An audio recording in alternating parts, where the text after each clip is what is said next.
¿Sabes qué se siente cuando descubres que tu propio hijo lleva meses envenenándote para quitarte tu casa? Durante 6 meses, mi cuerpo me gritó que algo andaba mal.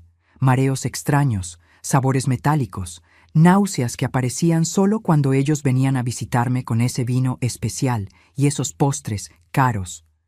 Pero yo, como todas las madres que amamos sin condiciones, busqué explicaciones en todas partes, menos en los ojos de mi hijo y mi nuera. Hasta que un lunes de lluvia, a las 4:23 de la tarde, el celular de mi nuera reveló la verdad que me destrozó. Un historial de búsquedas sobre venenos que no dejan rastro, conversaciones planificando cómo acelerar mi partida y documentos falsos listos para firmar. Y todo por una casa, por 4 paredes que yo levanté con mis propias manos, trabajando doble turno durante años mientras criaba sola al hijo que ahora quería verme muerta. Esta es la historia de cómo, en 15 días exactos, pasé de ser la víctima silenciosa a convertirme en su peor pesadilla. Sin levantar un solo dedo violento, solo usando la verdad como mi arma más poderosa. Porque a las 9:17 de la noche de un miércoles, mi hijo me miró fijamente y dijo: «Mamá, si no firmas esos papeles, no te responsabilices de lo que pueda pasarte». No levanté la voz, no discutí. Solo apoyé el celular de su esposa sobre la mesa, respiré hondo y pensé: en 15 días, exactamente a las 9:17 de la noche de otro miércoles, él iba a entender cuánto daño me había hecho. El brillo blanco de la pantalla del teléfono cortaba la penumbra del comedor, iluminando solo la mitad de su rostro, a él y a ella sentados uno al lado del otro, con aquellas ropas caras y aquel perfume dulce que siempre me daba dolor de cabeza. Escuchaba el zumbido bajo de la heladera, el tic-tac insistente del reloj encima del aparador, y por un momento sentí que cada segundo era un golpe más en mi pecho. El mantel de algodón bajo mis manos se sentía áspero, como si de repente me rechazara también. Y el frío que subía por mis brazos no era del aire de la noche, era de algo que todavía no entendía del todo. Podía oler el resto del guiso que habíamos comido hacía una hora, el aceite, el ajo, un toque de laurel y, mezclado con eso, un perfume floral intenso que venía de mi nuera, tan fuerte que casi podía sentirlo en la lengua. Tragué saliva y por primera vez en meses me pregunté si el sabor metálico que sentía a veces en la boca era solo cosa de la edad o algo más. Él llevaba una camisa de marca, de esas que se notan solo por el pequeño logo bordado, y un reloj caro que brillaba cada vez que movía la mano para acariciar, distraído, el brazo de ella. Yo estaba con mi blusa de lana beige, la misma que había remendado 2 inviernos seguidos, porque me daba calor y porque había sido el último regalo de mi madre antes de morir. Mientras ellos hablaban de propiedad, de papeles, de garantías, mi cabeza latía con una sola pregunta que no me dejaba en paz. ¿Cómo habíamos llegado a ese punto, a esa frase, a ese momento congelado a las 9:17 de un miércoles cualquiera? Y, lo que es peor, ¿por qué mi propio cuerpo llevaba 6 meses avisándome que algo iba mal? Y aún así, yo seguía sonriendo. Pero para que entiendas lo que estaba pasando en esa mesa, con ese teléfono sobre el mantel y con mi hijo pidiéndome que firmara algo que ni siquiera había leído bien, necesito contarte cómo empezó todo, mucho antes de ese miércoles, porque nada de lo que ocurrió fue un accidente. Nada. Y lo que descubrí en esa pantalla, unas horas antes, cambió no solo la forma en que veía a mi nuera, cambió la forma en que veía al hijo que yo creía conocer mejor que a nadie. La primera vez que sentí que algo no estaba bien fue un domingo, a las 3:42 de la tarde, el 12 de junio. Lo recuerdo porque yo siempre tomaba café a esa hora, desde hacía años. El sol entraba por la ventana de la cocina, pintando la mesa de madera con manchas doradas, y el olor del café recién pasado llenaba todo. Podía escucharse a lo lejos el partido en la televisión del vecino, aquellos gritos de gol que ya hacen parte de los domingos aquí en el barrio. Cuando llevé la taza a los labios, el café sabía raro. No amargo, no dulce, apenas raro. ¿Sabes cuando algo que conoces de memoria de repente parece de otro mundo? Sentí un cosquilleo en la lengua, un leve mareo, como si el piso se moviese 1 milímetro hacia la izquierda. Me apoyé en el respaldo de la silla, sintiendo la tela del asiento, algo gastada, raspando mi piel a través del vestido.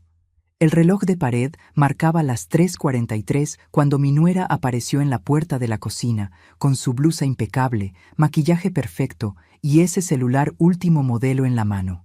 ¿Todo bien, Patricia?, preguntó, con una sonrisa que no alcanzaba los ojos. Yo la miré, todavía con la taza en la mano, el café enfriándose, el aroma mezclándose con un leve olor a producto de limpieza que venía del piso recién fregado. Sí, solo estoy un poco mareada, respondí, obligando a mi voz a sonar tranquila. Ella se apoyó en el marco de la puerta, el brillo de su reloj de pulsera contrastando con mis manos manchadas por años de cocina, y dijo: «Será la edad, tiene que cuidarse más».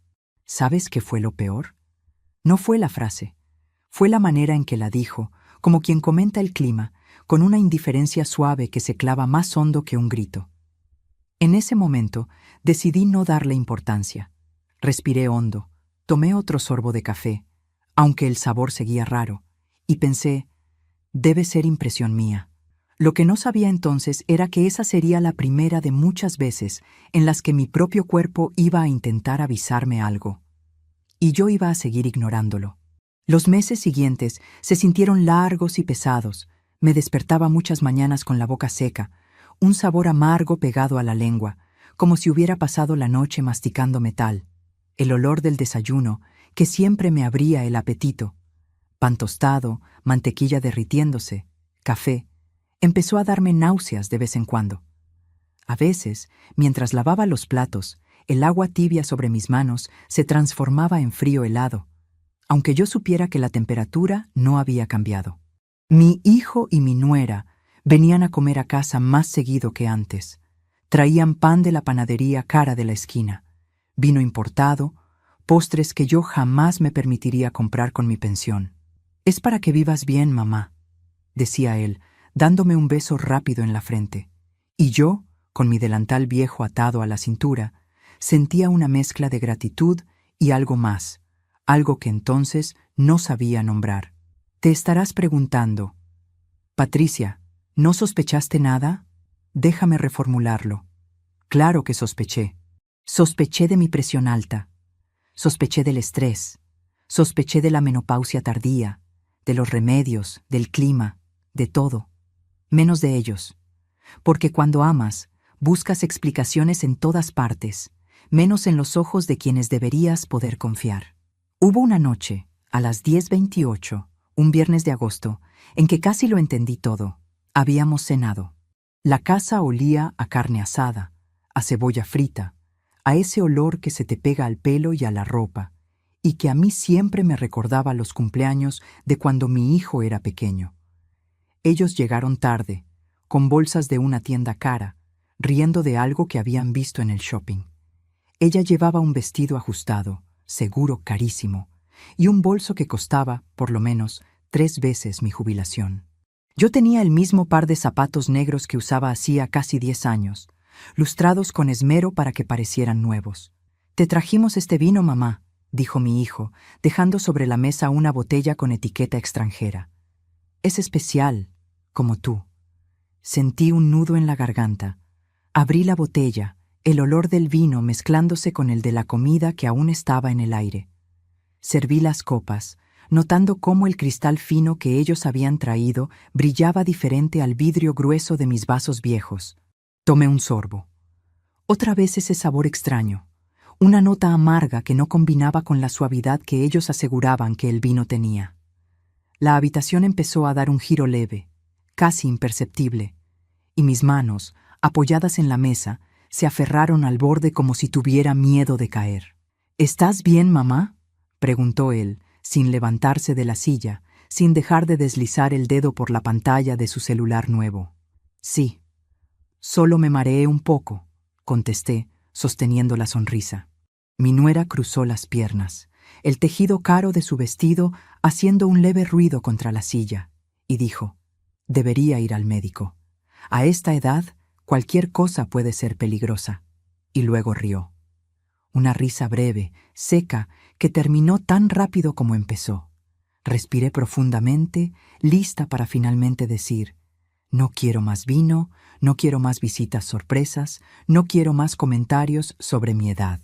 Pero mi hijo levantó la vista, me miró con esos ojos que habían sido mi mundo durante tantos años, y dijo: «Mamá, ¿podrías preparar tu famoso café?»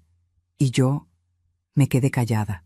Me levanté despacio, con la cabeza ligera y pesada al mismo tiempo, y fui a la cocina. ¿Sabes qué fue lo peor? Preparé el café, lo endulcé, lo serví y, una vez más, lo tomé. Si estás pensando que fui tonta, te entiendo. Yo también lo pensé después. Pero en ese momento, todo lo que quería era creer que mi cuerpo se equivocaba y que el amor de mi hijo seguía siendo el mismo. Fue casi un mes después de esa noche de agosto, un lunes de lluvia, a las 4:16 de la tarde, cuando el destino decidió empujarme un poco más cerca de la verdad. Había salido al centro con la excusa de cambiar la carcasa de mi celular viejo, ese que a veces se trababa, pero que guardaba todas las fotos que yo amaba. El cielo estaba gris, el olor a tierra mojada subía de las veredas, y el sonido de los autos pasando sobre los charcos me acompañaba mientras caminaba. Entré en una pequeña tienda de reparaciones, de esas estrechas, con luz blanca fuerte y estantes llenos de cables, fundas y aparatos desmontados. El aire olía a plástico, a metal, a electrónica caliente. Seguí sosteniendo mi bolsita con el celular, cuando de repente sentí ese mareo conocido, ese peso en la nuca, ese gusto raro subiendo desde el estómago. Me apoyé en el mostrador frío, su textura lisa bajo mi mano temblorosa. El técnico, un hombre de unos 40 y tantos, levantó la vista de la pantalla que estaba arreglando. «¿Se siente bien, señora?», me preguntó, con una preocupación genuina en los ojos. «Sí, solo me mareé un poco». Repetí la frase que ya parecía un estribillo en mi vida.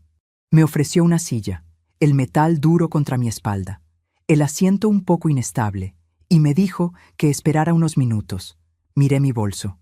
Allí dentro, junto a mi billetera gastada y un paquete de caramelos de menta, estaba el celular de mi nuera. Lo tenía porque ella había dicho que la pantalla se trababa, que se apagaba de repente, y me había pedido, casi con desdén: «Si va al centro, ¿puede llevarlo a arreglar? Es que no tengo tiempo». Yo, como siempre, dije que sí, porque las madres de antes fuimos educadas para ayudar, para servir, para decir claro, incluso cuando el cuerpo grita «basta». Lo que no sabía en ese momento, sentada en esa silla fría, con el olor a lluvia todavía pegado a mi abrigo y el sabor amargo otra vez en la boca, era que ese pequeño gesto, llevar el celular de mi nuera al técnico, iba a abrir una puerta que no tenía vuelta atrás. Que en esa tienda estrecha, a las 4:23 de la tarde de un lunes cualquiera, iba a empezar la cuenta regresiva que me llevaría hasta ese miércoles a las 9:17 de la noche, y que en 15 días alguien iba a pagar por todo lo que me había hecho, aunque yo no buscara venganza, sino algo mucho más simple y más difícil: justicia. Antes de continuar, verifica si ya estás suscrito al canal y deja tu me gusta. Y dime en los comentarios, ¿desde qué parte del mundo estás escuchando mi historia? De verdad quiero saber hasta dónde ha llegado, porque lo que el técnico iba a decirme cuando encendió ese celular, lo que yo iba a leer en esa pantalla, y lo que mi hijo confesó sin vergüenza alguna cuando lo confronté, todavía está por llegar en esta historia. Y te prometo que, cuando lleguemos al final, vas a entender por qué, incluso con el corazón roto, yo seguí manteniendo la cabeza en alto. El técnico tomó el celular de mi nuera con cuidado, revisando la carcasa, presionando los botones laterales. «Veamos qué tiene», murmuró mientras conectaba el aparato a un cable y lo encendía. La pantalla se iluminó de inmediato, sin pedir contraseña, sin ningún bloqueo. Marcos, así se llamaba según su identificación colgada en el pecho, empezó a revisar con movimientos mecánicos, profesionales. Pero entonces su expresión cambió. Sus cejas se fruncieron primero, luego sus labios se apretaron, Y finalmente, sus ojos se abrieron como si hubiera visto algo que no debería haber visto. El aire en la tienda se volvió más denso, o tal vez solo fue mi percepción, porque de repente sentí que no podía respirar bien. «Señora», dijo sin mirarme, con la voz tensa, casi quebrada. «¿Este teléfono es de usted?» «No, es de mi nuera. Me pidió que lo trajera porque la pantalla falla». Marcos tragó saliva, y vi cómo sus dedos temblaban ligeramente mientras sostenía el aparato. «Señora, creo que debería leer esto». Giró la pantalla hacia mí, y ahí estaba. Una conversación de WhatsApp abierta, con mi hijo. Las letras eran pequeñas, pero claras como el agua más transparente. 12 de junio, 15:51. Valeria, ya le puse en el café. 2 pastillas molidas. No notó nada. 12 de junio, 15:53. Rodrigo, perfecto. Seguí así. Tiene que parecer natural. Sentí que el piso se movía bajo mis pies. No era el mareo de siempre, era algo peor. Era la certeza de que todo lo que había sentido durante meses tenía una explicación, y esa explicación tenía el nombre de las 2 personas que yo más amaba en el mundo. «Siga leyendo, señora», insistió Marcos, con una mezcla de horror y compasión en los ojos. Y seguí. 3 de julio, 22:17. Rodrigo, ¿cuánto tiempo más crees que tarde? 3 de julio, 22:19. Valeria, no sé, pero ya está perdiendo la memoria. Ayer me preguntó 3 veces la misma cosa. 3 de julio, 22:21. Rodrigo, bien. El abogado dice que si demostramos que tiene demencia, podemos hacer que firme los papeles sin problema. Las palabras se clavaban en mi pecho como agujas calientes. Cada línea era un golpe, cada fecha una traición nueva. «Señora, esto es intento de asesinato», dijo Marcos, ahora de pie, nervioso, caminando de un lado a otro de la tienda estrecha. «Tiene que llamar a la policía, ahora, ya». Pero yo no podía hablar. Mi boca estaba seca, mi lengua pegada al paladar, y lo único que sentía era ese sabor metálico, ese sabor que ahora tenía nombre. Clonazepam, diazepam, lorazepam. Ansiolíticos que mi nuera había buscado en Google con la precisión de una enfermera. ¿Puede hacer copias de todo?», pregunté finalmente, mi voz sonando lejana, como si viniera de otra persona. Marcos asintió rápido, demasiado rápido. «Sí, sí, claro. Pero señora, en serio, esto es grave. Usted tiene que denunciar». «Lo haré», mentí. Porque en ese momento, lo único que quería era salir de ahí, respirar aire fresco y entender cómo mi vida había llegado a ese punto. Mientras Marcos hacía las capturas, yo seguía leyendo. Había más. Mucho más. 14 de agosto, 10:02. Valeria, anoche casi vomita todo. Creo que me pasé con la dosis. 14 de agosto, 10:05. Rodrigo, cuidado, no podemos levantar sospechas. Baja un poco y espera. 14 de agosto, 10:07. Valeria. Ok, pero me estoy cansando de esto. ¿Cuánto falta? 14 de agosto, 10:09. Rodrigo. Paciencia. La casa vale más de $150,000. Vale la pena. $150,000. Esa era mi vida. Ese era el precio que mi hijo le había puesto a su madre. Marcos me entregó una memoria USB y mi celular con todas las capturas guardadas. «Señora Patricia», dijo, mirándome directamente a los ojos, «usted parece una buena persona. No deje que se salgan con la suya». Asentí, tomé mis cosas y salí de esa tienda con las piernas temblando y el corazón partido en pedazos tan pequeños que ni siquiera sabía si algún día podría juntarlos de nuevo. Afuera seguía lloviendo. El agua fría golpeaba mi rostro, mezclándose con las lágrimas que yo ni siquiera sabía que estaban cayendo. Caminé sin rumbo durante minutos que se sintieron como horas, hasta que me detuve frente a una cafetería. Entré. Pedí un té. Me senté en una mesa al fondo, junto a una ventana empañada por la lluvia, y empecé a revisar cada captura, cada mensaje, cada búsqueda en Google que Valeria había hecho. Cómo drogar a alguien sin que se dé cuenta. Cuánto clonazepam se necesita para causar demencia. Síntomas de intoxicación crónica por benzodiazepinas. cómo falsificar documentos de propiedad. Mi nuera había sido meticulosa. Cada paso estaba calculado. Y mi hijo había sido el cerebro detrás de todo. Respiré profundamente, sintiendo el vapor del té subir hacia mi rostro, el olor a menta llenando mis fosas nasales. Mis manos, todavía temblorosas, sostuvieron la taza caliente, y el calor me recordó que todavía estaba viva, que todavía tenía opciones, que todavía podía elegir qué hacer con esta información. Y fue ahí, en esa cafetería casi vacía, con el ruido de la lluvia golpeando el vidrio y el murmullo lejano de otros clientes, cuando tomé una decisión. No iba a llamar a la policía. No todavía, porque algo dentro de mí, algo que ni yo misma reconocía, quería ver hasta dónde eran capaces de llegar. Quería darles la oportunidad de detenerse. Quería creer, aunque fuera por un último momento de debilidad maternal, que mi hijo todavía tenía algo de humanidad. Pero ya hablaré de eso. Necesito que entiendas quién era yo antes de todo esto, antes de convertirme en la mujer que podía leer esos mensajes sin gritar, porque no nací así. Nací en una casa humilde, con padres que me enseñaron que la familia era sagrada, que el amor de madre no tiene límites y que siempre, siempre debíamos perdonar. Mi madre, Rosa, era una mujer bajita, de manos pequeñas pero fuertes, que cosía desde las 5 de la mañana hasta las 11 de la noche. Recuerdo el sonido de su máquina de coser, ese tic-tic-tic constante que era la banda sonora de mi infancia.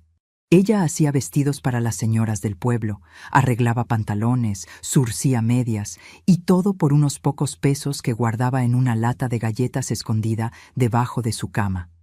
Mi padre, Juan, trabajaba en un taller mecánico que olía a grasa, a metal caliente, a esfuerzo.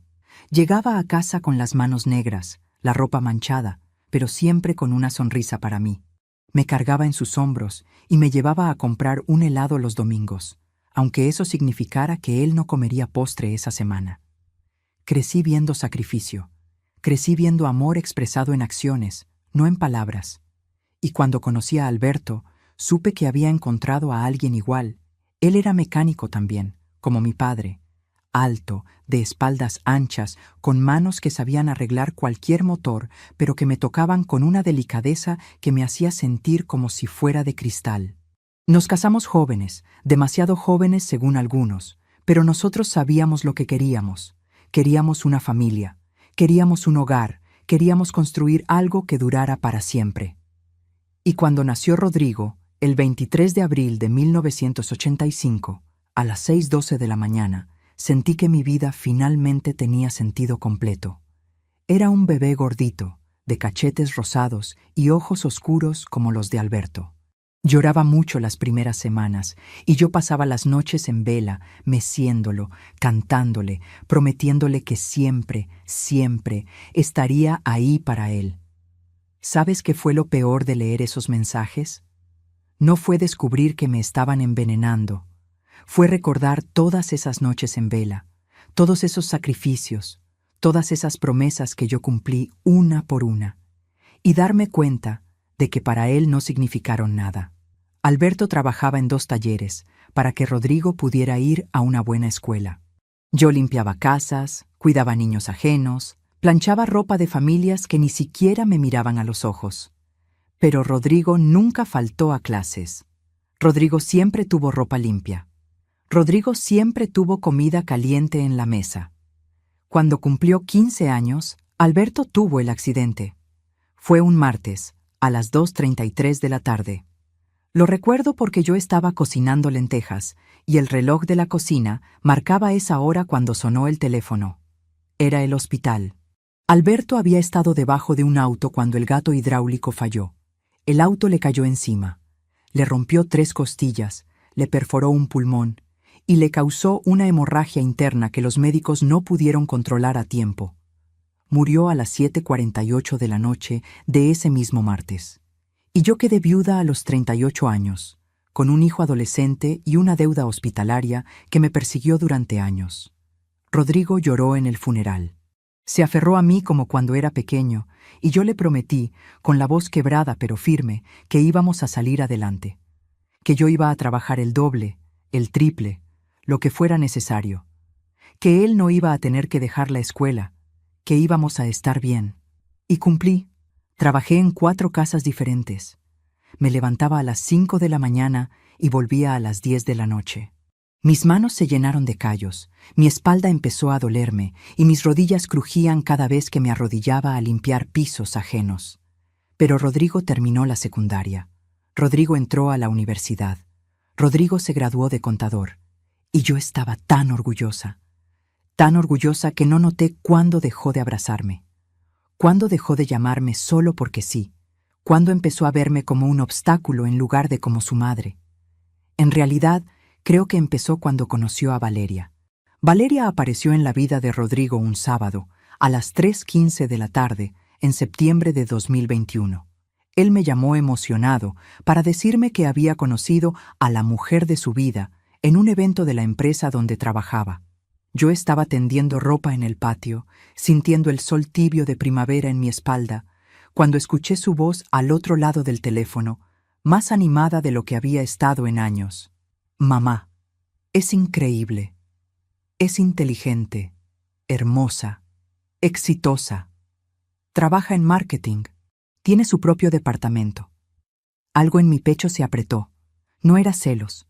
Era algo más sutil, algo que entonces no supe interpretar. Era el instinto.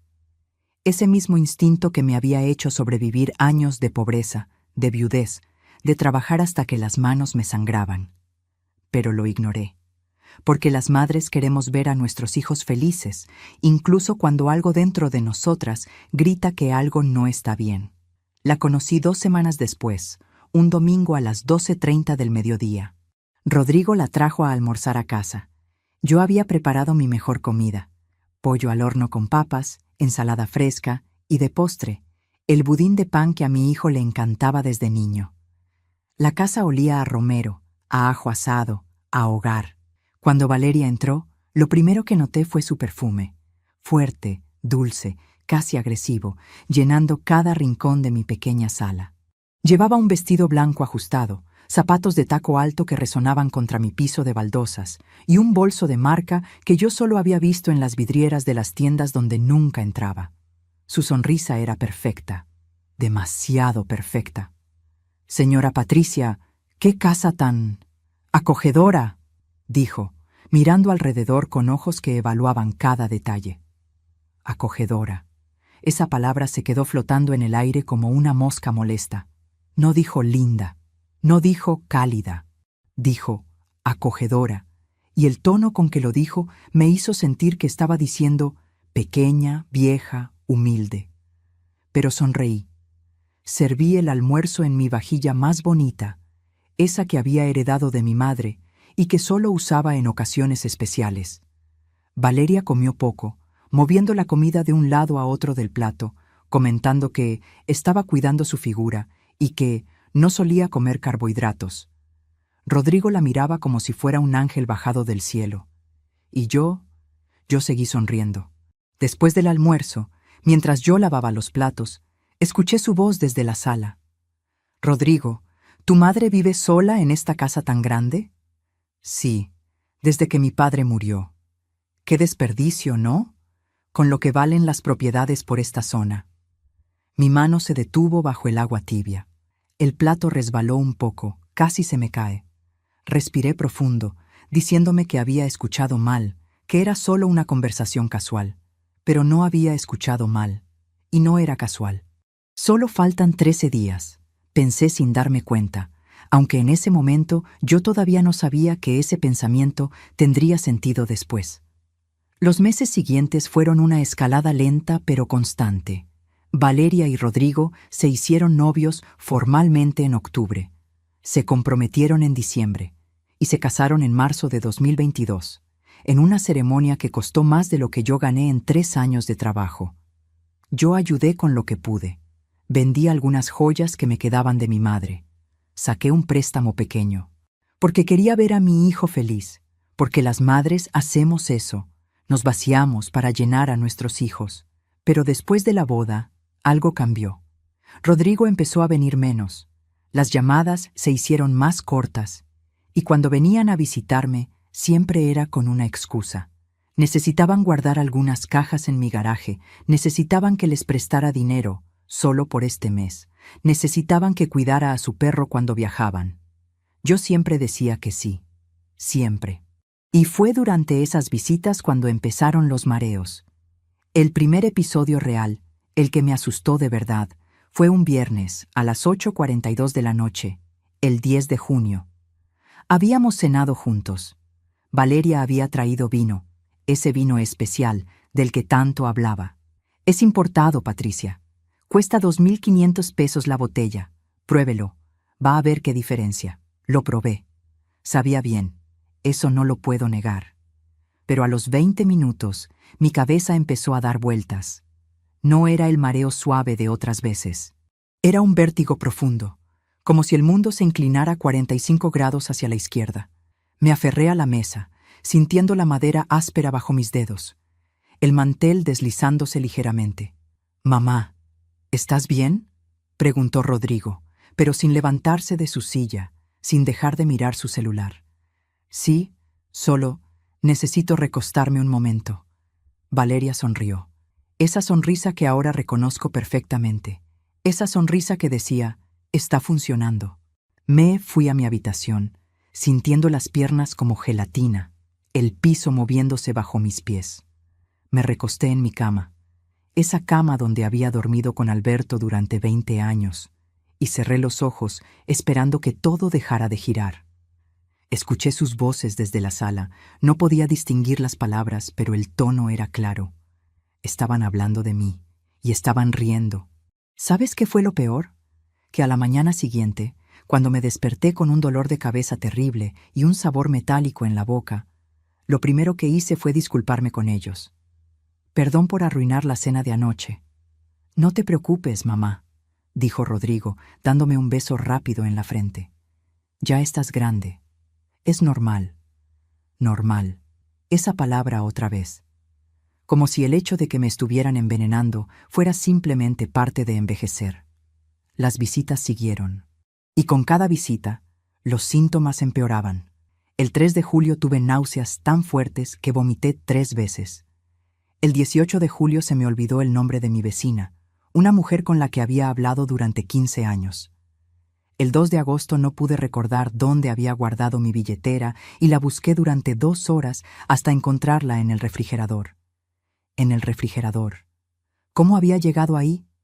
No lo sabía, y eso me aterraba más que los mareos, más que las náuseas, más que todo. Fui al médico 4 veces entre junio y septiembre. El doctor Méndez, un hombre de unos 60 años con lentes gruesos y una paciencia infinita, me hizo análisis de sangre, estudios neurológicos, hasta una resonancia magnética. «Patricia, todo sale normal. Tu presión está bien, tu corazón está bien, no hay signos de demencia ni de ninguna enfermedad degenerativa». Entonces, ¿por qué me siento así? Estrés, probablemente. La soledad también puede causar síntomas físicos. ¿Has pensado en hacer alguna actividad social? ¿Unirte a algún grupo de la iglesia o del centro comunitario? Asentí, agradecí y salí de esa consulta sintiéndome peor que cuando entré. Porque si los médicos no encontraban nada, significaba que el problema estaba en mi cabeza. Significaba que me estaba volviendo loca. O al menos eso era lo que yo creía entonces. Solo faltan 10 días, volví a pensar sin darme cuenta, ese pensamiento fantasma que aparecía de vez en cuando sin que yo supiera por qué. El 14 de agosto, a las 9:58 de la noche, casi descubro la verdad por accidente. Estábamos cenando. Valeria había traído una tarta de la pastelería cara, esa que costaba 1.800 pesos y que yo jamás me habría comprado. «Pruébela, Patricia. Es de frambuesa, su favorita». Lo era. ¿Cómo sabía ella que era mi favorita? Rodrigo debió habérselo dicho. Comí un pedazo. Estaba deliciosa. Pero había algo raro en la textura, algo levemente arenoso que no terminaba de disolverse en mi lengua. «Valeria, ¿esta tarta tiene algo especial?». «Sabe diferente». Vi cómo sus ojos se abrían 1 milímetro más. Vi cómo su mano se tensaba alrededor del tenedor. No, es la receta normal. Tal vez sea la frambuesa, es importada. Rodrigo intervino rápidamente. Mamá, estás muy crítica últimamente. ¿No puedes simplemente disfrutar? Me quedé callada. Terminé el pedazo de tarta. Y esa noche vomité hasta las 4 de la mañana. Cuando los llamé al día siguiente para decirles que había estado muy enferma, Valeria dijo: «Ay, Patricia, tal vez fue algo que comió antes. Nosotros estamos perfectos». Y colgó, sin preguntar cómo estaba, sin ofrecer venir a ayudarme, sin nada. Respiré profundamente, lista para finalmente decir basta, para finalmente ponerles límites, para finalmente preguntarles por qué cada vez que venían a mi casa yo terminaba enferma. Pero entonces Rodrigo me envió un mensaje. «Mamá, necesito pedirte un favor grande. ¿Podemos hablar mañana?» Y yo, como siempre, como todas las madres que aman demasiado, respondí: «Claro, hijo, cuando quieras». Lo que no sabía entonces era que ese favor grande iba a ser el comienzo del final. Que en menos de 2 meses yo estaría sentada en una tienda de reparación de celulares leyendo mensajes que me romperían el corazón. Y que en solo 10 días más, a partir de ese lunes de lluvia, mi vida cambiaría para siempre. A veces confiamos demasiado en quienes no lo merecen. ¿También te ha decepcionado alguien que amabas? Comparte tu historia en los comentarios. Quiero leerte y saber que no estoy sola en esto, porque lo que mi hijo me pidió al día siguiente y lo que yo acepté sin hacer preguntas fue el error más grande de mi vida. Y también fue lo que me salvó. Pero de eso ya hablaré.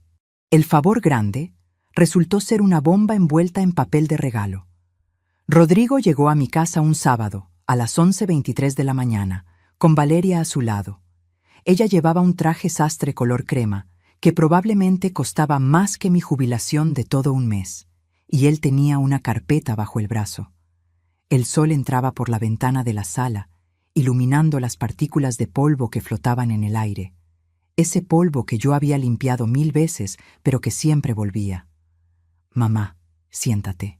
Tenemos que hablar de algo importante». Mi corazón se aceleró.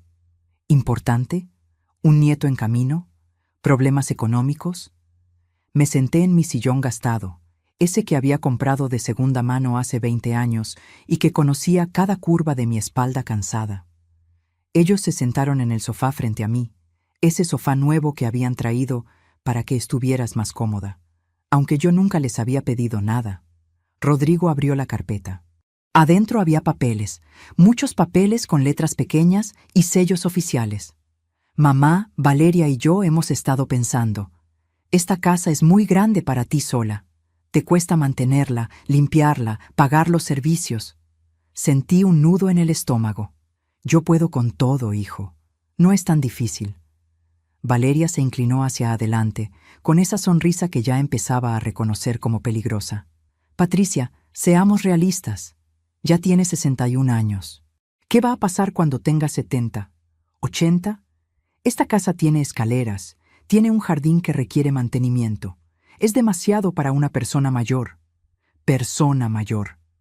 Esas palabras se clavaron en mi pecho como cuchillos pequeños pero afilados. «Tenemos una propuesta», continuó Rodrigo, sacando un documento. «Nosotros nos hacemos cargo de la casa.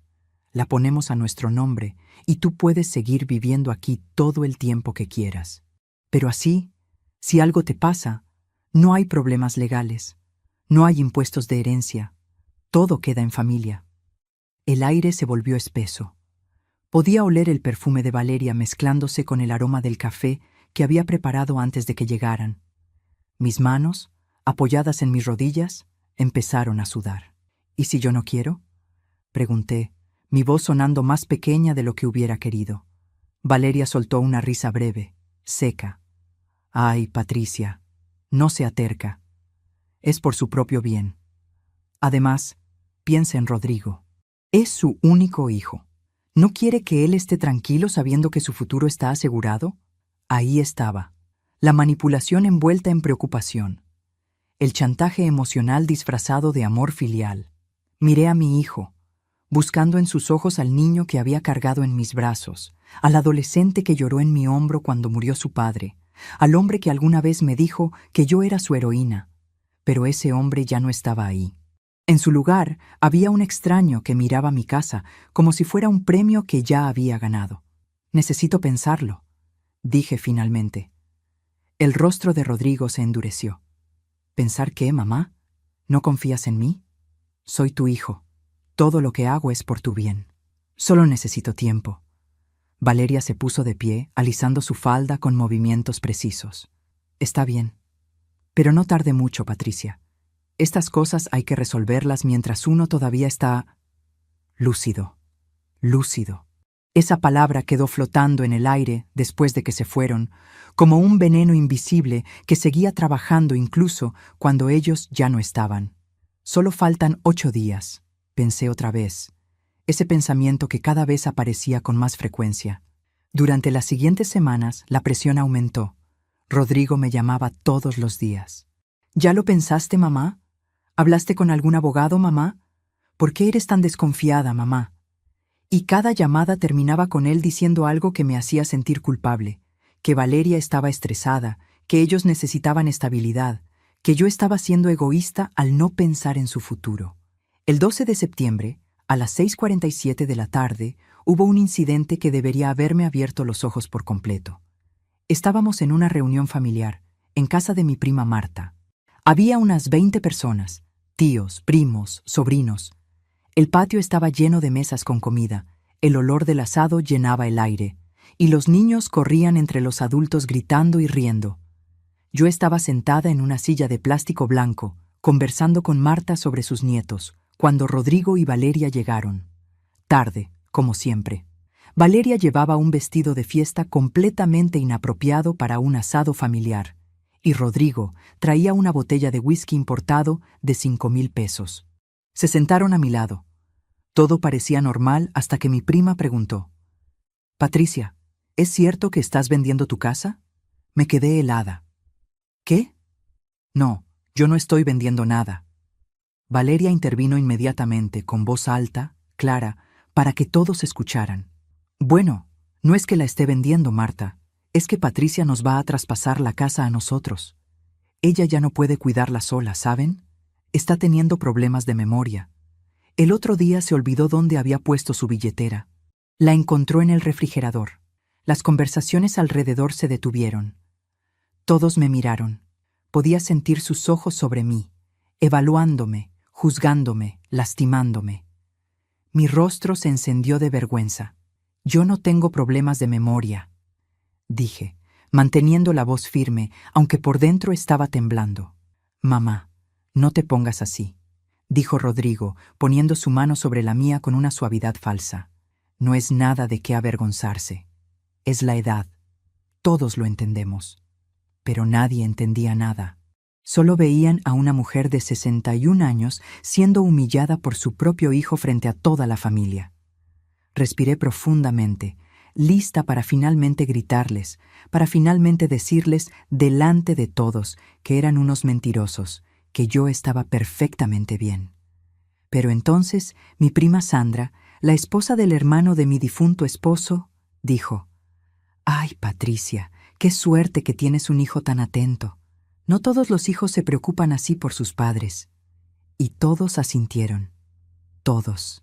Como si Rodrigo fuera un santo por preocuparse por su madre enferma. Como si yo fuera una carga que él llevaba con admirable paciencia. Mantuve la cabeza en alto. No lloré. No supliqué. Simplemente sonreí, asentí y seguí comiendo mi ensalada como si nada hubiera pasado. Pero cuando llegué a casa esa noche, a las 11:34, cerré la puerta con llave, me apoyé contra ella y me desmoroné. Lloré como no lloraba en años. Lloré por la humillación. Lloré por la traición. Lloré porque mi propio hijo me había expuesto frente a toda la familia solo para justificar sus planes de robarme mi casa. Solo faltan 5 días, lo pensaba entre lágrimas, pero ahora sabía perfectamente qué significaba. El 28 de septiembre fue el cumpleaños de Valeria. Rodrigo me llamó para invitarme a la cena de celebración en un restaurante del centro. Es en la estancia real, mamá. A las 9 de la noche. Ponte algo lindo. La estancia real era uno de los restaurantes más caros de la ciudad. Un lugar donde la gente con dinero iba a ser vista. Yo no tenía ropa para ese tipo de lugares. Busqué en mi armario y encontré un vestido azul marino que había comprado hace 10 años para la boda de una sobrina.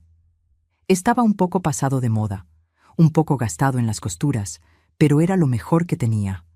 Me arreglé lo mejor que pude, peinándome el cabello con cuidado, poniéndome los aretes de perla que Alberto me había regalado en nuestro 10º aniversario. Llegué al restaurante a las 8:53 de la noche. El lugar olía a carne cara, a vino añejado, a dinero. Las mesas tenían manteles blancos impecables, copas de cristal que brillaban bajo las luces tenues y meseros vestidos de negro que se movían como sombras elegantes. Encontré la mesa. Había unas 15 personas, amigos de Valeria, colegas de Rodrigo, gente que yo no conocía. Todos vestidos con ropa de diseñador, todos riendo fuerte, todos bebiendo champán de 8,000 pesos la botella.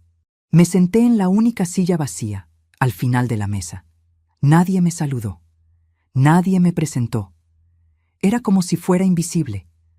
Valeria estaba en el centro, radiante con un vestido rojo que probablemente costaba lo que yo ganaba en 6 meses, riendo y brindando. Rodrigo estaba a su lado, con su traje nuevo, su reloj Rolex en la muñeca, su nueva imagen de hombre exitoso. La cena fue interminable. Platos que yo no reconocía, con nombres en francés que no sabía pronunciar. Conversaciones sobre viajes a Europa, sobre inversiones, sobre autos de lujo. Yo comía en silencio, sintiendo la tela de mi vestido viejo contra mi piel, mis aretes de perla tan humildes comparados con los diamantes que brillaban en las orejas de las otras mujeres. Cuando llegó el momento del brindis, Rodrigo se puso de pie. Quiero hacer un brindis por mi esposa, la mujer más increíble del mundo. Gracias a ella, estamos construyendo el futuro que siempre soñé. Pronto tendremos todo lo que merecemos. Todos aplaudieron. Yo también aplaudí, aunque mis manos se sentían pesadas, porque sabía a qué se refería con todo lo que merecemos. Se refería a mi casa, a mi vida, a mí. La cuenta llegó al final de la noche, 47,000 pesos. Rodrigo la pagó con su tarjeta sin pestañear. Y yo recordé cómo, solo 5 años atrás, él me había pedido prestados 3,000 pesos para pagar su alquiler, dinero que nunca me devolvió. Salí de ese restaurante a las 12:18 de la madrugada. Caminé hasta la parada del autobús porque no tenía dinero para un taxi, y esperé 30 minutos bajo la luz amarilla de la calle desierta. Nadie se ofreció a llevarme. Nadie preguntó si había llegado bien a casa. Nadie. Y fue en ese momento, sentada en ese autobús vacío que olía a diésel y a cansancio, cuando algo dentro de mí se rompió definitivamente. Ya no era tristeza, ya no era decepción, era algo más frío, más duro, más peligroso. Era la certeza de que si yo no me protegía a mí misma, nadie más lo haría. Solo faltan 3 días, pensé mientras el autobús avanzaba por calles oscuras. Y aunque todavía no lo sabía, esos 3 días me llevarían directamente a ese lunes de lluvia, a esa tienda de reparación de celulares, a esa verdad que me destrozaría y que también me liberaría. Los 3 días que siguieron al cumpleaños de Valeria fueron extraños. Rodrigo no me llamó, no me escribió. Era como si hubiera desaparecido del mundo o como si yo hubiera dejado de existir para él. El miércoles 30 de septiembre, a las 2:17 de la tarde, recibí un mensaje de Valeria. Solo 2 líneas. Patricia, mi celular no funciona bien. ¿Puede llevarlo al arreglar? Paso mañana a dejárselo. Ni un por favor, ni un ¿cómo está? Solo una orden disfrazada de favor. Respondí que sí, porque eso era lo que yo hacía, decir que sí. El jueves llegó a mi casa a las 10:43 de la mañana. Tocó el timbre 2 veces, rápido, impaciente. Cuando abrí la puerta, ni siquiera entró. Se quedó en el umbral, con lentes de sol oscuros aunque el día estaba nublado, con un abrigo de cuero que probablemente costaba más que todos mis muebles juntos. «Aquí está», dijo, entregándome el celular. La pantalla se traba. Llévelo donde sea, pero que lo arreglen rápido. Lo necesito para el lunes. Tomé el teléfono, sintiendo su peso en mi mano. ¿Rodrigo está bien? Hace días que no sé nada de él. Valeria se quitó los lentes. Sus ojos me miraron con una frialdad que me heló la sangre. Rodrigo está ocupado con cosas importantes, Patricia. No tiene tiempo para estar llamándola cada 5 minutos. Ya no es un niño. Y se fue, sin despedirse, sin sonreír. Solo se dio vuelta y caminó hacia su auto. Un Toyota último modelo que brillaba bajo el sol que empezaba a asomarse entre las nubes. Cerré la puerta. El celular de Valeria estaba en mi mano, tibio todavía, como si guardara todos sus secretos en esa pequeña carcasa de vidrio y metal. Algo dentro de mí susurró: revísalo, pero no lo hice. Porque todavía, a pesar de todo, yo confiaba. Todavía creía que había una explicación razonable para todo. Todavía era una madre que no quería creer lo peor de su hijo. Solo faltan 2 días, pensé mientras dejaba el teléfono sobre la mesa de la cocina. El lunes llegó con lluvia. Una lluvia fina, constante, que empezó a las 7:32 de la mañana y no paró en todo el día. Yo tenía turno con el doctor Méndez a las 10 de la mañana. Otra consulta más, donde le contaría mis síntomas y él me diría que todo estaba en mi cabeza. Salí de casa a las 9:15, llevando el celular de Valeria en mi bolso porque la tienda de reparaciones estaba cerca del consultorio médico. El aire olía a tierra mojada, a asfalto húmedo, a ese aroma particular que tiene la ciudad cuando llueve. La consulta fue como todas las anteriores. Análisis normales, presión normal, todo normal. Patricia, ¿has considerado ver a un psicólogo? A veces la ansiedad se manifiesta con síntomas físicos muy reales. Asentí, agradecí y salí de ahí sintiendo que estaba perdiendo la razón. Caminé bajo la lluvia hasta la tienda de reparaciones en la avenida San Martín. Eran las 11:08 de la mañana cuando entré. El lugar estaba casi vacío. Solo el técnico, Marcos, revisando algo en su computadora. El olor a pasta térmica y plástico caliente me golpeó inmediatamente. «Buenos días, señora. ¿En qué puedo ayudarla?» Le entregué el celular de Valeria, explicándole el problema.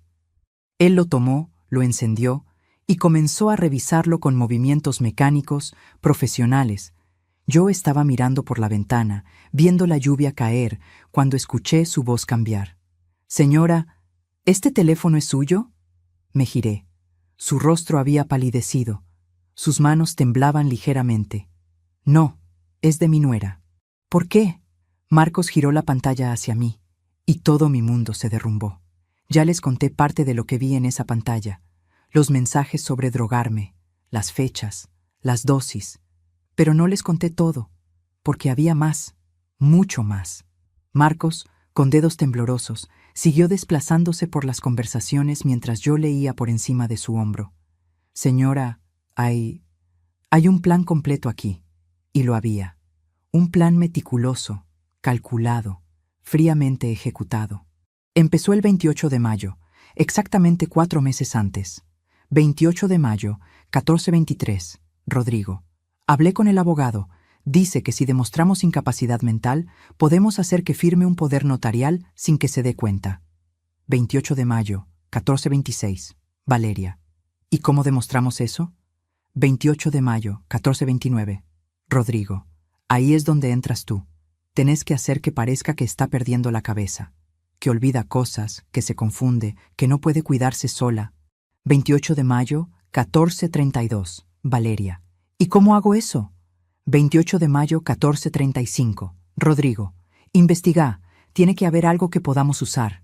Algún medicamento que cause esos síntomas pero que no sea detectable fácilmente. 3 días después, Valeria había encontrado la respuesta. 31 de mayo, 22:47. Valeria. Ya sé qué usar. Benzodiazepinas. En dosis bajas pero constantes, causan pérdida de memoria, confusión, mareos. Los médicos pensarán que es demencia senil. 31 de mayo, 22:49. Rodrigo. ¿Es seguro? 31 de mayo, 22:51. Valeria. Seguro para nosotros. Para ella, eventualmente causará daño cerebral permanente, pero para cuando eso pase, la casa ya será nuestra. Mis piernas empezaron a temblar. Marcos me acercó la silla donde yo había estado sentada el primer día, y me dejé caer en ella. «Siga leyendo, señora», dijo con voz quebrada. «Tiene que ver todo». Y seguí. Había búsquedas de Google, cientos de ellas. ¿Cómo causar demencia artificial? Dosis de clonazepam para causar pérdida de memoria. ¿Cómo hacer que alguien parezca mentalmente incapaz? ¿Cuánto tiempo tarda en hacer efecto la intoxicación por benzodiazepinas? Síntomas de demencia senil versus intoxicación por drogas. Valeria había sido una estudiante aplicada de mi destrucción. Pero lo peor, lo absolutamente peor, estaba más adelante. El 10 de junio, el día del primer mareo fuerte, había un mensaje que me partió el alma. 10 de junio, 21:03. Valeria. Funcionó perfecto. Se mareó tanto que casi se cae, y lo mejor es que ella misma se disculpó después. 10 de junio, 21:05. Rodrigo. Ja, ja, ja, es tan patética, siempre tan sumisa, tan dispuesta a complacer, por eso es tan fácil. 10 de junio, 21:07. Valeria. ¿No te da un poco de culpa? Digo, es tu madre. 10 de junio, 21:11. Rodrigo. ¿Culpa? Ella vivió su vida, tuvo su tiempo. Ahora nos toca a nosotros. Además, no es como si la fuéramos a matar, solo aceleraremos su deterioro natural. Patética, sumisa, fácil. Esas palabras escritas por mi propio hijo me dolieron más que todo el veneno que me habían dado.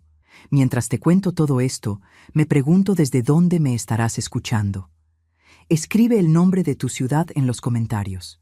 Me encantaría saber hasta dónde llegan mis palabras. Marcos había impreso todo, conversaciones, búsquedas, incluso había encontrado fotos. Fotos de documentos legales que Valeria había fotografiado, un poder notarial ya preparado con mi firma falsificada, un certificado médico falso que declaraba mi incapacidad mental, hasta un contrato de venta de mi casa a nombre de ellos. Todo estaba listo. Solo faltaba que yo firmara, o que me forzaran a hacerlo, o que simplemente me declararan incapaz y lo hicieran sin mi consentimiento. Señora Patricia, dijo Marcos con lágrimas en los ojos, esto es intento de asesinato, premeditado, planificado, ejecutado. Tiene que llamar a la policía. Ahora. Pero yo no llamé. Me quedé sentada en esa silla fría, en esa tienda que olía a electrónica y a secretos revelados, y algo dentro de mí se transformó. No era la Patricia sumisa que siempre decía que sí. No era la Patricia patética que se disculpaba por ser envenenada. Era otra persona, una persona que había sido empujada demasiado lejos. Haga copias de todo, dije con voz firme. Guárdelas en varios lugares. Pero no llame a la policía todavía. Pero señora, todavía no, repetí. Porque había algo que necesitaba hacer primero. Necesitaba mirar a mi hijo a los ojos. Necesitaba darle la oportunidad de explicarse, aunque sabía que no había explicación posible. Necesitaba escuchar de su propia boca que todo era verdad. Solo faltan 5 días, pensé. 5 días hasta que confrontara a Rodrigo. 5 días hasta que mi vida cambiara para siempre. Salí de esa tienda a las 4:52 de la tarde. La lluvia había parado, pero el cielo seguía gris. Caminé hasta mi casa con las copias de las conversaciones guardadas en mi bolso, sintiendo su peso como si fueran piedras. Cuando llegué, a las 5:37 de la tarde, encontré a Rodrigo y Valeria sentados en mi sala. Habían entrado con la llave que yo les había dado para emergencias. «Hola, mamá», dijo Rodrigo con una sonrisa. «Necesitamos hablar». Mantuve la calma. No lloré. No grité. Simplemente dejé mi bolso sobre la mesa, sintiendo las copias de sus crímenes ahí dentro, a centímetros de ellos. «¿De qué quieren hablar?», pregunté con voz tranquila. Valeria se puso de pie. «Ya es hora de que firmes los papeles, Patricia. Hemos sido muy pacientes, pero necesitamos resolver esto ya». Rodrigo sacó los documentos que yo había visto en las fotos del celular. El poder notarial, los papeles de traspaso de propiedad, todo. Mamá, si no firmas esos papeles, no te responsabilices de lo que pueda pasarte. Esa frase, esa amenaza directa. El aire se volvió pesado, denso. Podía escuchar el zumbido de la heladera en la cocina, el tic-tac del reloj, mi propia respiración controlada. No levanté la voz, no discutí.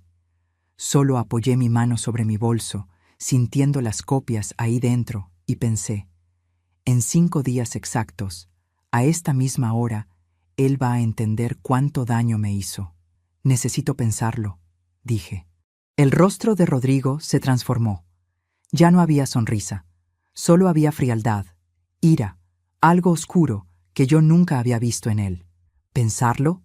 Ya has tenido suficiente tiempo, mamá. Firma. Ahora. Y fue en ese momento cuando supe, con absoluta certeza, que el hijo que yo había criado ya no existía, que tal vez nunca había existido, y que lo que venía después iba a doler más que todo lo anterior. No voy a firmar nada hoy, dije, manteniendo la voz firme aunque sentía que el corazón iba a explotar. Rodrigo se puso de pie de golpe. La silla se deslizó hacia atrás con un ruido seco contra el piso. ¿Cómo que no vas a firmar? ¿Mamá? ¿Estás jugando conmigo? Valeria puso su mano en su hombro, en un gesto que parecía calmante pero era calculado. Patricia, creo que no entiende la gravedad de la situación. Usted no está bien. Los olvidos, los mareos, las confusiones. Hablamos con médicos y todos coinciden en que necesita ayuda. Mentira. Todo era mentira. Y ellos lo sabían. Y yo lo sabía.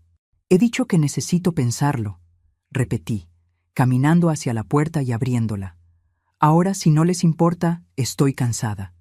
Vi los ojos de Rodrigo entrecerrarse y los labios de Valeria apretarse hasta ponerse blancos. Está bien, dijo él, recogiendo los papeles. Pero esto no se va a quedar así. Te voy a dar hasta el viernes. El viernes a las 9 vuelvo y o firmas o tomamos otras medidas.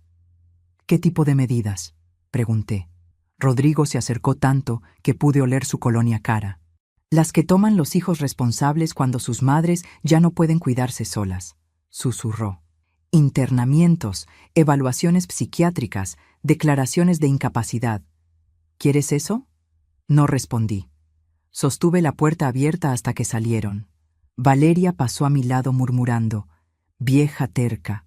Cerré la puerta, puse el cerrojo y la cadena.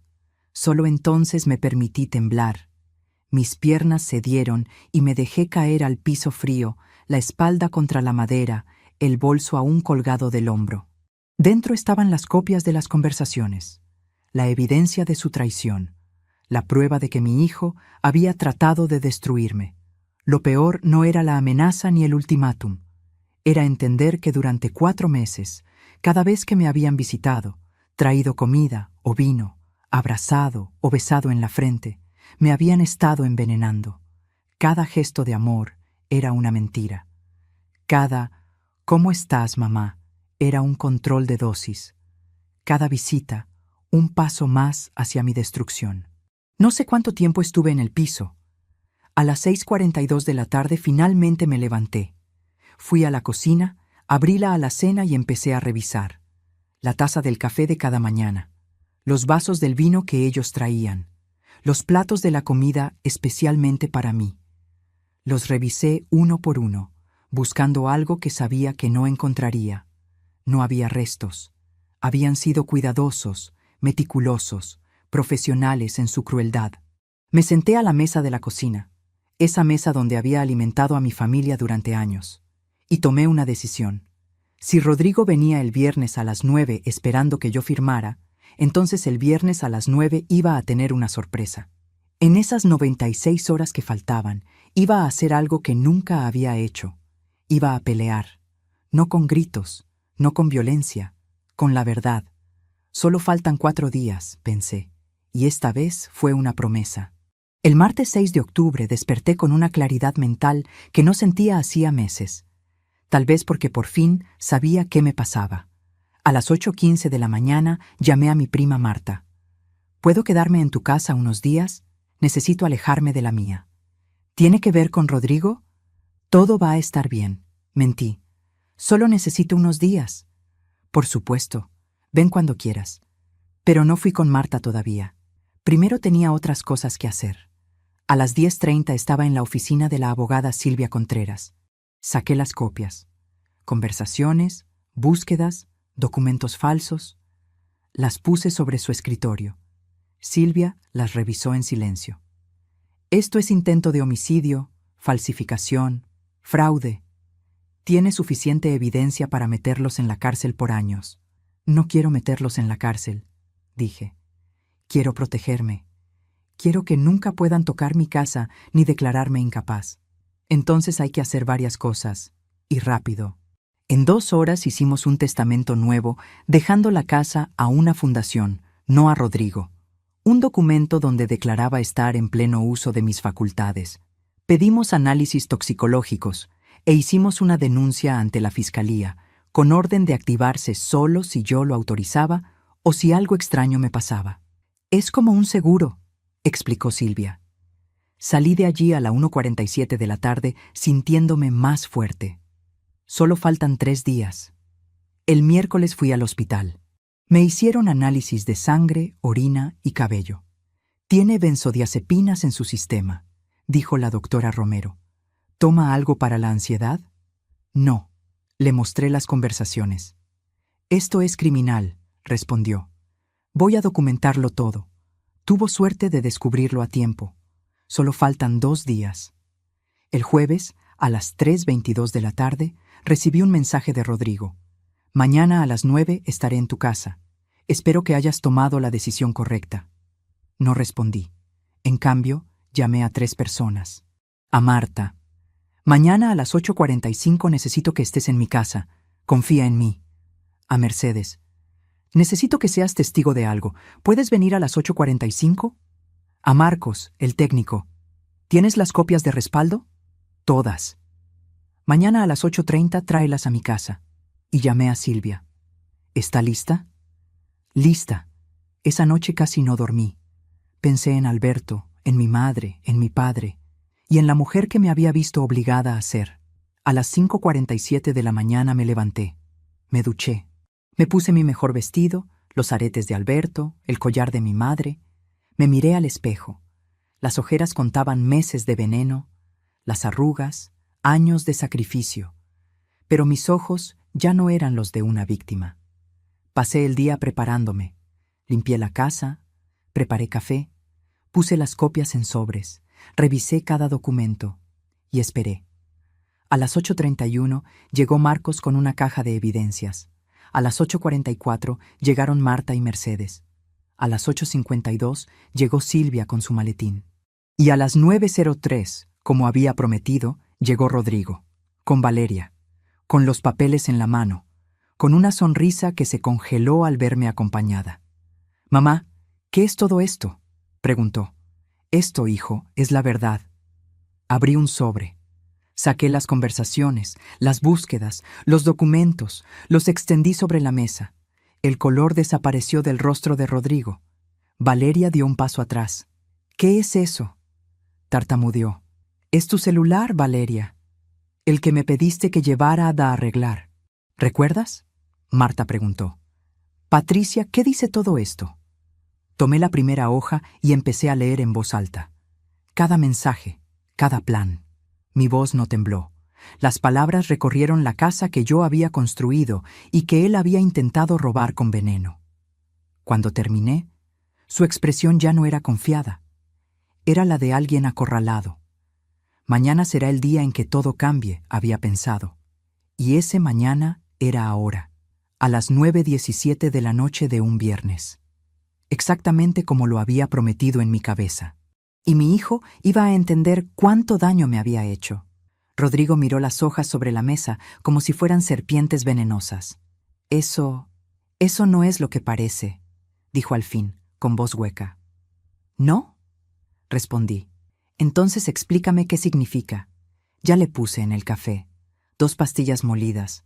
No notó nada. Valeria intentó irse, pero Marta se interpuso. «No, querida, te vas a quedar aquí y vas a escuchar todo». Mercedes, con lágrimas en los ojos, revisaba los papeles. «Patricia, esto es...». «Créelo», dije. Cada mensaje, cada búsqueda, cada plan. Silvia dio un paso al frente. Señor Rodrigo, señora Valeria, soy la abogada Silvia Contreras. Lo que tienen frente a ustedes es evidencia de múltiples delitos, intento de homicidio, falsificación, fraude. Esta evidencia ya está registrada ante la Fiscalía. Rodrigo pasó del shock a la ira. Esto es invasión de privacidad. No puedes usar mensajes privados. Puedo y lo haré, respondí. Porque documentan cómo me envenenaste durante 4 meses. Marcos levantó la mano. Yo soy testigo. Vi esos mensajes cuando la señora Patricia trajo el celular. Hice las copias. Estoy dispuesto a declarar. El aire estaba cargado.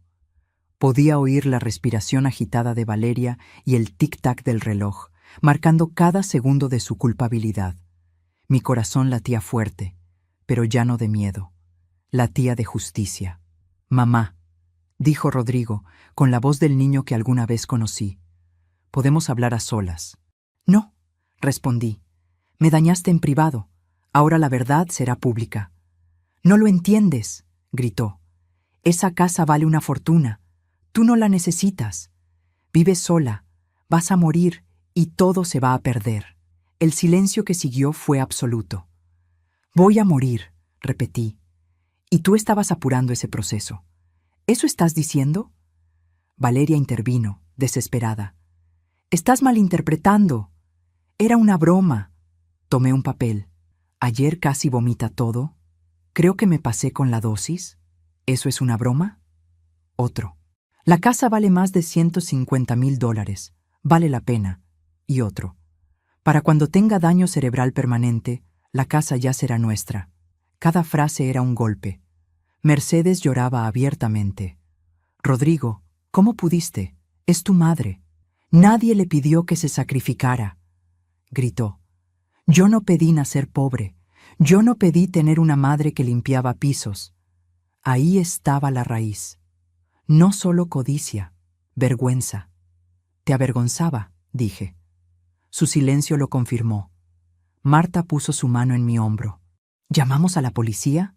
Miré a mi hijo de verdad, buscando al niño que fue. No lo encontré. Tengo una propuesta, dije. Silvia me miró sorprendida. Ustedes dos van a salir de mi casa, continué. Van a devolver mis llaves, documentos, todo. Y van a firmar un documento donde renuncian a cualquier derecho sobre mi propiedad, ahora y en el futuro. ¿Y si nos negamos?, preguntó Valeria. Entonces Silvia activa la denuncia. Marcos declara. Mis análisis muestran benzodiazepinas. Los mensajes prueban premeditación. Y ustedes pasan muchos años en prisión. Respiraron hondo.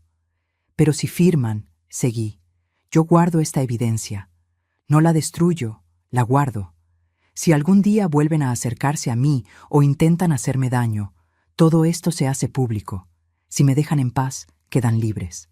Eso es extorsión, murmuró Rodrigo. No, dijo Silvia. Eso es misericordia. Tienen 5 minutos, añadí. Son las 9:34. A las 9:39 o firman o llamo a la policía. Valeria le susurraba. Él negaba, ella insistía. Marta, Mercedes, Marcos y Silvia guardaban silencio. Yo solo esperaba, con la espalda recta y las manos quietas. A las 9:37, Rodrigo habló. ¿De verdad no nos denunciarás si firmamos? De verdad. Pero si alguna vez vuelven, todo saldrá a la luz. ¿Y si te pasa algo?, preguntó. Silvia tiene instrucciones. Si muero o me enfermo de forma sospechosa, todo se activa. Valeria le apretó la mano. Firma. Vámonos. Y él firmó. Renunció a la casa, a cualquier herencia, y a mí. Silvia revisó el documento, lo selló y lo guardó. Rodrigo y Valeria caminaron hacia la puerta. Al pasar a mi lado, él intentó hablar. Mamá, yo... No hay nada que decir, lo corté. Tuviste 4 meses para detenerte. Elegiste el veneno. No era personal, susurró. Me envenenaste a mí, a tu madre. Siempre fue personal. Bajó la cabeza y siguió. Valeria salió casi corriendo. Él se detuvo en el umbral. Algún día lo entenderás, dijo. No, respondí. Algún día tú entenderás lo que perdiste. Cerré la puerta. Puse el cerrojo y la cadena. Cuando escuché el auto alejándose, mis piernas cedieron. Marta me sostuvo, Mercedes trajo agua, Marcos repetía entre lágrimas. Es usted muy valiente, señora Patricia. Silvia guardó cuidadosamente la evidencia, ahora mi escudo. La confrontación había pasado. Yo había ganado, pero la victoria sabía amarga, porque ganar significaba aceptar que a mi hijo lo había perdido hacía mucho tiempo, y solo ahora lo estaba viendo con claridad. Mis amigas y Silvia se quedaron conmigo esa noche. Marta preparó té en mi cocina, usando las mismas tazas donde Valeria había puesto el veneno, y las lavó 3 veces, como si pudiera limpiar también los recuerdos. Mercedes me cubrió los hombros con una manta, aunque la noche no estaba fría. Yo temblaba igual, no de frío, sino de algo más profundo, el alivio de haber sobrevivido y el dolor de haber perdido a mi hijo de esta manera. ¿Cómo te sientes?, preguntó Marta, sentándose a mi lado. No lo sé, respondí. Estoy vacía, como si todo lo que tenía dentro se hubiera ido con ellos. Silvia cerró su maletín con un clic definitivo. Patricia, hiciste lo correcto, dijo. Sé que no se siente así ahora, pero lo hiciste. ¿Lo correcto habría sido llamar a la policía? ¿Dejar que pagaran por lo que hicieron?, pregunté. Lo correcto, respondió Mercedes, fue protegerte, y eso fue lo que hiciste. Marcos, que había estado callado, habló por fin. Tengo un hijo de 5 años, y después de ver todo esto, le prometo que voy a criarlo diferente, que voy a enseñarle a respetar a su madre, a nunca ser como él. Sus palabras me partieron el corazón de otra forma, porque me hicieron preguntarme en qué momento había fallado. Había sido demasiado permisiva, demasiado sacrificada, le había dado tanto que nunca aprendió el valor de nada. No fue tu culpa, dijo Marta. Tú hiciste lo que toda madre hace, amar sin límites. Él eligió ser quien es. Pero tal vez, si hubiera sido más dura... No, interrumpió Silvia. He visto cientos de casos, hijos de madres estrictas que hacen lo mismo, hijos de madres permisivas que aman con devoción. No se trata de cómo criaste, se trata de quién eligió ser él. El reloj marcaba las 11:47 de la noche cuando todos se fueron, haciéndome prometer que los llamaría si necesitaba algo. Me quedé sola en mi casa, la misma casa que había estado a punto de perder, las mismas paredes que pinté, los mismos pisos que limpié, pero todo se sentía manchado por la traición. Caminé por cada habitación, tocando las cosas que me habían acompañado durante años. La foto de mi boda con Alberto, la manta que mi madre tejió cuando nació Rodrigo, el reloj que Alberto me regaló. Llegué a la habitación de Rodrigo, que había mantenido intacta durante años. Las paredes aún tenían sus pósters, la cama la misma colcha azul que cosí a mano, el escritorio sus libros, trofeos y diplomas. Me senté en la cama, y por primera vez desde que todo empezó, lloré de verdad. No lágrimas silenciosas, sollozos profundos desde lo más hondo. Lloré por el niño que fue, por el hombre en que se convirtió, por los años de sacrificio despreciados, por la relación que nunca volvería, y por la Patricia ingenua que siempre quiso ver lo mejor en todos. No sé cuánto tiempo estuve ahí. A las 2:34 de la madrugada me levanté, fui a la cocina y preparé café. Ese café que antes me daba miedo tomar, ahora sabía que estaba limpio y seguro. Me senté a la mesa y lo bebí lentamente. El sabor era puro, sin notas metálicas, sin drogas escondidas. Solo café. Y en ese gesto simple, en mi cocina a las 3 de la mañana, encontré algo parecido a la paz. Los días siguientes fueron extraños. Me despertaba esperando mareos, náuseas, confusión, pero no llegaban. Por primera vez en 4 meses, mi cuerpo era mío otra vez, mi mente era clara, no era demencia, nunca lo fue, solo era veneno, y ahora que el veneno se había ido, yo estaba volviendo. El martes 13 de octubre, a las 4:15 de la tarde, sonó el timbre. Miré por la mirilla. Era un mensajero. ¿Patricia Morales? Sí, tengo una entrega para usted. Era un sobre de papel manila. Dentro estaban las llaves de mi casa, las que había dado a Rodrigo, y una carta con su letra. Me senté y después de dudar, la abrí. Mamá, no espero que me perdones, pero necesito que sepas algunas cosas. Cuando papá murió, sentí que mi vida se derrumbaba. Te vi trabajar hasta destruirte por mí, y en lugar de agradecerlo, lo odié. Odié que tuvieras que limpiar casas, que llegaras cansada, que mis compañeros preguntaran por qué mi mamá parecía tan vieja y tan pobre. Cuando conocí a Valeria, ella representaba todo lo que yo quería. Y cuando me dijo cuánto valía tu casa, algo se despertó en mí. No fue solo codicia, fue la oportunidad de no ser más el hijo de la mujer que limpia casas. Sé que lo que hicimos es imperdonable. No fue porque no te quisiera, fue porque me quise a mí mismo más. Ahora entiendo que destruí lo único que valía más que cualquier dinero, a la única persona que me amó sin condiciones. No te pido perdón, solo quiero que sepas que una parte de mí recuerda cuando me acunabas, y esa parte se odia por lo que te hice. Rodrigo. Las lágrimas cayeron sobre el papel. Busqué redención, arrepentimiento verdadero, un atisbo del hijo que conocí. Y lo encontré, pero mezclado con tanto egoísmo y justificación que entendí algo importante. Él no había cambiado. Seguía siendo el mismo hombre que me envenenó, solo que ahora se sentía mal por haber sido descubierto. Doblé la carta y la guardé en un cajón. Tal vez algún día la releería, tal vez algún día podría perdonar, pero ese día no era hoy.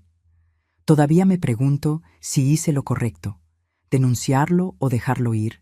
¿Y tú, qué habrías hecho en mi lugar?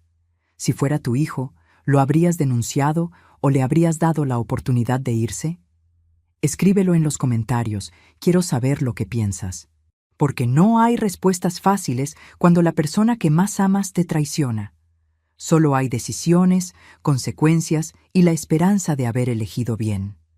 Han pasado 2 años desde aquella noche de viernes. 2 años desde que leí esas conversaciones en voz alta. 2 años desde que mi hijo salió de mi casa y de mi vida. Hoy es 9 de octubre de 2026. Son las 9:17 de la noche. La misma hora exacta en que todo cambió. Estoy sentada en mi sala, en el mismo sofá donde todo sucedió, con una taza de té en mis manos, pero ya no soy la misma mujer. Las paredes que antes solo guardaban dolor ahora tienen fotos nuevas. Yo con mis amigas en un viaje al lago, yo en mi taller de costura, yo sonriendo de verdad, no esa sonrisa falsa de antes. El comedor donde me amenazaron ahora es donde recibo a mis amigas todos los jueves. La cocina donde me envenenaron ahora es donde preparo comida que comparto con mi vecina Mercedes, que se quedó viuda el año pasado y necesitaba compañía tanto como yo. Y la habitación de Rodrigo, esa que mantuve intacta durante años, ahora es un espacio donde enseño costura gratis a mujeres del barrio que necesitan aprender un oficio. Mi madre habría estado orgullosa. Aprendí que el amor de madre, por más incondicional que sea, no puede ser a costa de mi propia destrucción. Aprendí que poner límites no es egoísmo, es autocuidado. Aprendí que la familia no siempre es la que comparte tu sangre, sino la que comparte tu carga. Y aprendí que el perdón no siempre significa reconciliación. A veces significa soltar el peso del odio sin necesidad de abrazar a quien te lastimó. Rodrigo nunca volvió. No hubo más cartas ni llamadas en cumpleaños o navidades. Simplemente desapareció, como si los 38 años que compartimos nunca hubieran existido. Al principio, eso me dolía. Pero con el tiempo, el dolor cambió de forma. Se volvió más suave, como una cicatriz que ya no duele al tacto, pero que te recuerda que sobreviviste. Hace 3 meses, me crucé con Valeria en el supermercado. Nuestros ojos se encontraron. Vi cómo su rostro palidecía, cómo sus manos apretaban el carrito, cómo buscaba una ruta de escape, pero yo simplemente la miré, asentí con la cabeza y seguí mi camino. Y en ese momento supe que había sanado de verdad, porque verla ya no me despertaba ira, solo indiferencia. Ella ya no tenía poder sobre mí. A veces me pregunto si Rodrigo piensa en mí, si se arrepiente, si extraña lo que teníamos. Pero esas preguntas ya no me quitan el sueño. Elegí perdonarme a mí misma primero.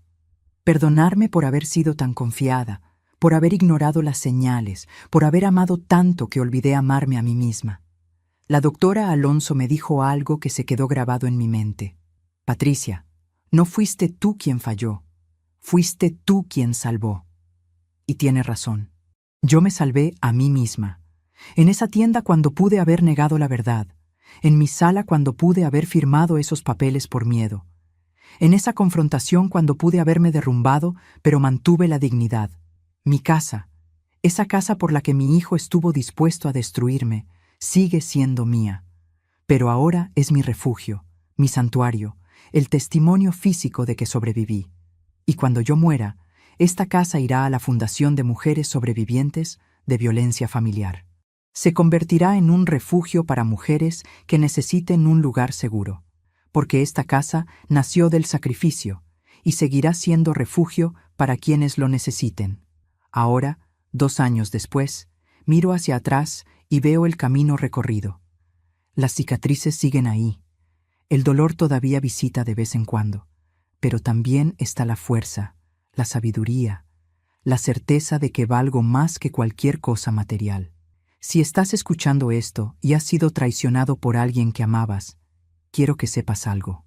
El dolor no dura para siempre. La traición no te define. Y el hecho de que alguien no te haya valorado no significa que no tengas valor. Significa que ellos no supieron verlo. Y esa es su pérdida, no la tuya. Vas a llorar, vas a dudar de ti mismo, vas a preguntarte qué hiciste mal. Pero eventualmente, si te das permiso de sanar, vas a descubrir que eres más fuerte de lo que jamás imaginaste. Que puedes reconstruirte incluso cuando pensabas que estabas completamente rota. Que la vida después de la traición puede ser diferente, pero también puede ser hermosa. El reloj marca las 9:34 de la noche. Afuera, la vida continúa. Y yo también sigo. Ya no miro hacia atrás esperando que Rodrigo aparezca. Miro hacia adelante, hacia los días que todavía tengo por vivir, hacia las amigas que todavía tengo por hacer, hacia la vida que todavía tengo por construir.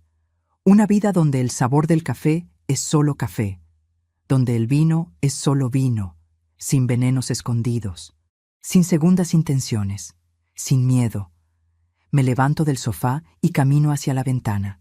La mujer que me devuelve la mirada ya no es la Patricia sumisa que siempre decía que sí. Es simplemente Patricia, una mujer de 63 años que sobrevivió, que peleó, que ganó y que eligió seguir viviendo a pesar de todo. Sí, tengo la casa, pero más importante aún, me tengo a mí misma. Y eso es algo que nadie podrá quitarme jamás. Apago las luces, cierro las puertas, pongo los cerrojos que instalé para protegerme.